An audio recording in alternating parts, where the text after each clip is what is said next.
ತಿಂಡಿ ಕಂತೆಯನ್ನು ಅವನ ಮಕ್ಕಳು ಶರಣಾಗತರಾಗಿ ಬಂದಿರುವಂತೆ ಮಾಯೆ ಮಹಾನ್ ಮಾಯೆ. ಪಟ್ಟಣಕ್ಕೆ ಅಧಿಪತಿಯಾದ ಸಂತೋಷವಾಯಿತು. ಇಂದು ಆಚಾರ ಧರ್ಮವಲ್ಲವೇ ಅಪ್ಪ ಅವರು ಬಲ್ಲಾಳ ದುರ್ಗವನ್ನು ಬಿಟ್ಟು ಬರರು. ಕಷ್ಟವೇನು? ವಿಸ್ತಾರವಾಗಿ ಬೇಡಯ್ಯ ಕಾಟಣ್ಣ. ಅವರು ಬಲ್ಲಾಳ ಪಟ್ಟಣದಿಂದ ಬಂದ ಕಾರಣ ಸ್ವಾಮಿ ಮಂತ್ರಿ ಚಾಲಕಯ್ಯ ತಿಂಡಿ ಕಂತೆಯನ್ನು ಗಂಡ ಬಲ್ಲಾಳನ ಹತ್ತಿರ ವೀಳ್ಯದವನಾಗಿದ್ದನಂತೆ. ಒಂದು ದಿನ ಅವನು ವೀಳ್ಯ ಕೊಡುವುದು ತಡವಾದ್ದರಿಂದ ಕಂತೆಯನಿಗೆ ಮರಣದಂಡ ವಿಧಿಸಲಾಗಿದಂತೆ. ಮತ್ತು ಮಲ್ಲಯುದ್ಧದಲ್ಲಿ ಬಲಿಂದರಾದ ಅವರ ಪುತ್ರರು ಕತ್ತಿಗಳನ್ನು ಹಿಡಿದು ಬಂದು ಮೆತ್ತ ಕಾತನ ಬಂಧಗಳನ್ನು ಬಿಡಿಸಿಕೊಂಡು ಇಲ್ಲಿಗೆ ಬಂದಿರುವಂತೆ. ಅಮ್ಮ ತಾಯಿ ಇದಲ್ಲದೆ ಮತ್ತೊಂದು ಸುದ್ದಿ ಕೇಳಿದೆ.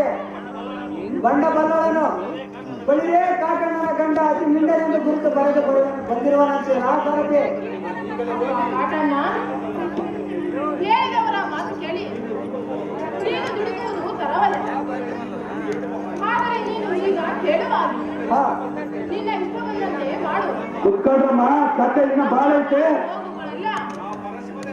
ಆ ಪರಶಿವನೇ ಇಷ್ಟೊತ್ತೋಗಿ ಏನ್ ಮಾಡ್ತೀರವ್ವ? ಕುತ್ಕೊಳ್ರಮ್ಮ. ಬಳಿರೇ ಎಲ್ಲ ಸಾರಥಿ ಇನ್ನು ತಡೆಯಲಾರೆ. ಈಗಲೇ ವಾಯು ವೇಗಕ್ಕೆ ಆ ಬಲ್ಲಾಳ ದುರ್ಗಕ್ಕೆ ಪ್ರಯಾಣ ಮಾಡುವನು. ಎಲ್ಲ ಕಾರ್ಯಕ್ಕೆ ಯಾರಾದರೂ ಅಡ್ಡ ಬಂದರೆ ಬಳಿರೇ ಅವರ ಪಕ್ಕಲಗಳನ್ನು ನಿಕ್ಕಟ್ಟಿ ಬಿಡುವನು. ಅಲ್ಲಿ ಆ ಸಾರಥಿ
ಸೂರ್ಯನು ಪಶ್ಚಿಮ ದಿಕ್ಕಿಗೆ ಮುಳುಗುವುದೇನೋ.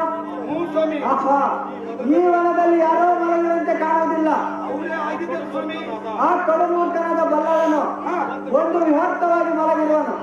ಬಳಿರೇ ಈಗಲೇ ಅವನ ಶಿರವನ್ನು ಖಂಡಿಸುವನು. ಕಂಡೆ ಆ ಸಾರಥಿ ಜೈ ಕಾಲಭೈರವ, ಜೈ ಕಾಲಭೈರವ, ಜೈ ಕಾಲಭೈರವ. ಅಯ್ಯೋ ಹರ ಶಿವ ಶಿವ, ಎಂತ ಕಕ್ಕತ್ತರಲ್ಲಿ ಉತ್ತಮವಾದ ಮುಳ್ಳೆಯನ್ನು ಕೊಂದೆನಲ್ಲೋ ಸಾರಥಿ.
ಆ ತಿಂಡಿ ಬಲ್ಲಾಳನು ಇವನೇ ಎಂದು ಕಡಿವಾಳ ಮುಳ್ಳೆಯನ್ನು ಕಂದೆನಲ್ಲೋ ಸಾರಥಿ.